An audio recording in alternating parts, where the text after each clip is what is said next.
Mas foi algo muito importante que aconteceu. As pessoas têm medo dessa palavra. Importante significa impactante. Aquilo que teve toda a importância na história, né? Foi quando minha mãe foi trabalhar e eu fiquei em casa. Então aconteceu tudo aquilo, trancaram a casa e eu fiquei sozinho lá com a pessoa. E isso me trouxe... Eu fui estuprado, né? E isso foi ruim. Eu me lembro que eu me revoltei aí.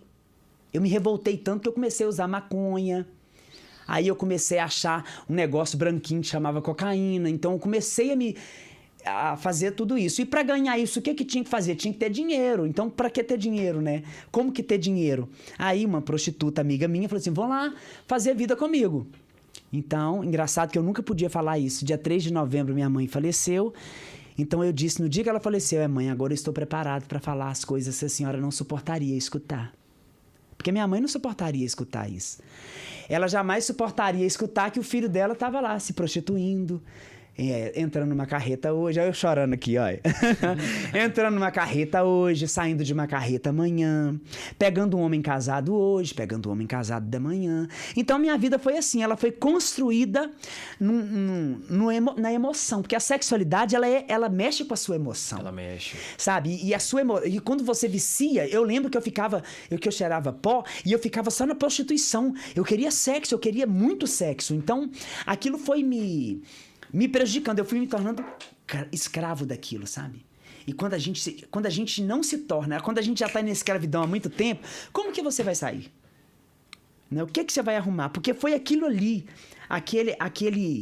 aquela invasão de privacidade que aconteceu comigo. Invadiram a minha santidade, invadiram a minha pureza, né? Abusando de mim sexualmente. Território santo, né? É por isso que eu tenho pavor de pedófilo. Eu acredito mesmo que tem que ter um negócio para poder cortar o negócio desse fora mesmo, sabe? Nem sei se eu posso falar isso aqui, mas a vontade que dá é isso, porque criança é algo muito, muito puro para alguém invadir a pureza dela e depois colocar a culpa como se fosse uma doença. O cara é doente.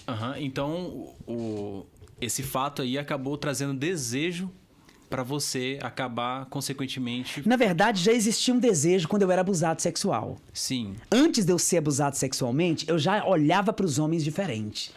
Eu já gostava da figura, sabe? Sim. Gostava. Da figura masculina. Masculina, os músculos. Eu assistia o He-Man só pra me ver o He-Man sem camisa, gente. Eu era criança. Então, quer dizer, eu já tinha todo um... Padre Alírio Pedrini disse uma coisa muito importante, foi muito importante para mim, sobre a homossexualidade. Ele disse, eu não vou falar a terceira, porque eu posso atrapalhar todo um estudo, porque eu não me lembro muito bem o que ele disse, mas eu lembro das duas coisas que ficaram marcadas. A homossexualidade, existem algumas diferenças. A traumática. A criança não é homossexual, mas todas as vezes que ela encontra com o primo dela, aí eles encontram a sexualidade. Um pega no biliozinho do outro, o outro também pega. Então eles ficam excitados. Todas as vezes que eles se encontram, eles vão se tocar. E eles vão crescendo, se encontrando e se tocando. Crescendo, se encontrando e se tocando. Aí eles vão crescendo e aquilo vai virando um vício. Isso aí é o vicioso, a homossexualidade viciosa. O cara não é homossexual, mas ele alicerçou um vício de todas as vezes, tanto para mulher quanto para homem. Encontrou, tocou, gostou, vai fazer isso. E vai fazendo, e aquilo vai crescendo, vai perdendo o controle daquilo. Então ele se torna um bissexual, porque quando ele encontra com o primo dele, ele gosta. Quando ele encontra com a namorada dele, ele transa com ela. Não transem antes do casamento, ok? Castidade é para todos. Até a gente tem que explicar tudo hoje em dia. Se a gente não falar e explicar tudo, a gente é lascado. Então, a segunda é a traumática, essa é a viciosa. Toda vez ele encontra, pega ali e vai crescendo, alicerçando esse desejo. Mas não significa que ele seja homossexual, que ele foi só um vício, que o levou a desejar o sexo, porque foi gostoso quando ele era criança, foi adolescente, foi adulto, cresceu assim. E ele vai fazer com os amigos, ele vai fazer com quem dá liberdade. Então ele pega homem, pega mulher, pode se desenvolver uma bissexualidade. Não estou dizendo que isso é cientificamente comprovado, mas isso nos leva a nossa inteligência a pensar assim. E o traumático? A criança vê o pai batendo na mãe, na cara da mãe. Pá! A criança vê, se assusta, eu não quero ser igual ao meu pai, eu quero ser igual a minha mãe é boa. Minha mãe é boazinha. Eu quero ser igual a minha mãe. Minha mãe, meu pai grita com ela, ela fica quietinha, tadinha da minha mãe. Eu quero ser igual a minha mãe. Entende? O rapazinho cresce desconstruindo a figura que ele deveria ter de um pai bom, de um pai que ama, de um pai que dá carinho. Mas agora aquele pai se tornou um vilão. Ele não quer se parecer com aquele vilão. Ele quer ser um cara bacana. Ele quer ser igual a mãe dele. Doce e tá ali boazinha. Você tá entendendo? A gravidade disso e a profundidade ao mesmo tempo. Deus seja louvado pela vida do Padre Alírio Pedrini. Ele já deve estar com uns 89 anos, eu não me lembro. De repente, até mais novo, eu tô colocando um velhinho mais velho. Olha, você vê. Mas ele mudou a minha história. Num congresso, há anos atrás, ele falou sobre a terceira, que é a genética, mas eu não sei explicar e eu não vou explicar porque eu não sou obrigado. Eu vou falar um negócio aqui errado e vai dar complicação, não vou falar. Você sabe? Eu sei. A genética é porque eu não lembro. É porque... Fala mais perto. É verdade, né? Afastando lá. Não, é porque... É que a genética é o seguinte, eu não sei da visão do padre, Sim. mas eu sei da visão clínica, né? Sim. Do que é estudado. Que maravilha. Há um estudo na USP de 2008, né? Vou ter que colocar a data, né? Porque a galera, Pode colocar a galera data. da Google aí vai tá mentindo. Que é o seguinte. Nós crescemos com... O homem tem o hormônio da testosterona. É exatamente isso, eu lembrei, mas pode falar. E a mulher tem progesterona, né? Que é o feminino. O que acontece? A criança nasce homem.